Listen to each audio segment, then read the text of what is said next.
Let's talk about the coalition argument. Now, you and others have said in the past that one of the key reasons you object to a voice is that it would add another layer of bureaucracy, that it would be cumbersome, that it wouldn't deliver the outcomes people hope for. Yet the coalition is promising to deliver a voice of a different kind. That seems to be contradictory. Look, I don't think it's contradictory at all. I think you need to prove that this mechanism can in fact work before you decide to shove it into the Constitution. I've said I'd happily support a legislated version because I don't want to put our Constitution at risk, that if something gets up and absolutely fails, that it has the opportunity, like Mark Dreyfus has said, there could be high court challenges, which would ultimately mean the Parliament's not in control of the country. It's the High Court and the voice through the High Court that would be in control of the country.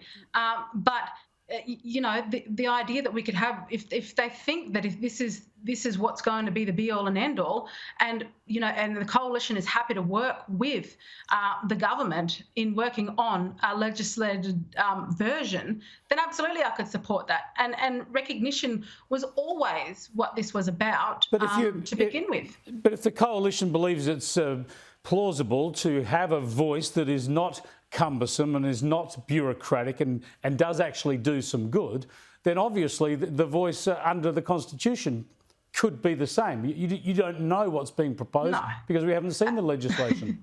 No, it wouldn't be the same because if it would have the rights given to it by the Australian people through the Constitution to then challenge any part of the executive through the High Court. And that is something that not even a cabinet minister has the opportunity to do if they do not agree with a decision being made. Any law that is passed can be challenged in the courts. But if you're saying that you could legislate a regional and local voices that are effective and do the job, then obviously Labor could also legislate such a body under this constitutional amendment. Without the opportunity to correct it, without the opportunity to dismantle it, there should always be an exit. There should always be the opportunity to dismantle something should it not be working.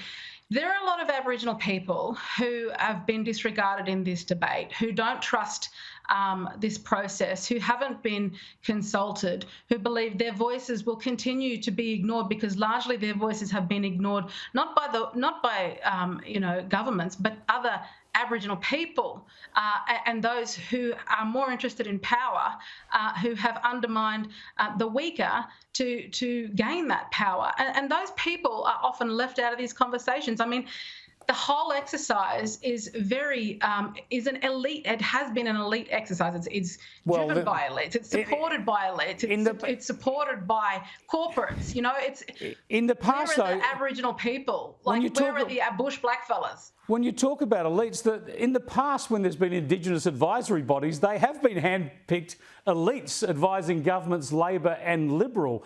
This plan aims to give grassroots communities the chance to actually elect people to that voice or select people for that voice. But I want to come back to this issue about whether or not a voice could be helpful. But obviously the coalition believes it could be helpful because you're promising to deliver one that is grassroots and would actually help with service delivery and all the like, actually help people improve their lives. So you come back to this point that the only point of disagreement here in the whole debate is whether or not it should be enshrined in the Constitution. Absolutely. Like I said, it's our founding document. If not, ultimately, it is a transfer of power to a handful, and they understand that they have this power. They have said that why wouldn't it have teeth? Ultimately, that is the goal, for it to have teeth, to have ultimate control over the government. It can't have ultimate control over the government. It's only advisory, and it's an Indigenous advisory body. You can't run the argument we're going to be overtaken by an Indigenous voice. Oh, believe me, when there's conversations talking about, and this is part of one of the dialogues, was the conversation of having a separate Indigenous state altogether, that to me reeks of division. It reeks of ultimately having a separate Aboriginal government, which has been spoken about by Tony McAvoy, spoke of this in his when he was as Treaty Commissioner for the Northern Territory. Separate Aboriginal governments. This is separatism, Chris. This is separatism coming from the people of the working group. That's what Lydia Thorpe wants. She wants that separate sovereignty, yet she opposes the voice. So she doesn't see the voice as the way to get that. We are out of time, Jacinta. Great to talk to you about this. No doubt we'll keep the conversation going.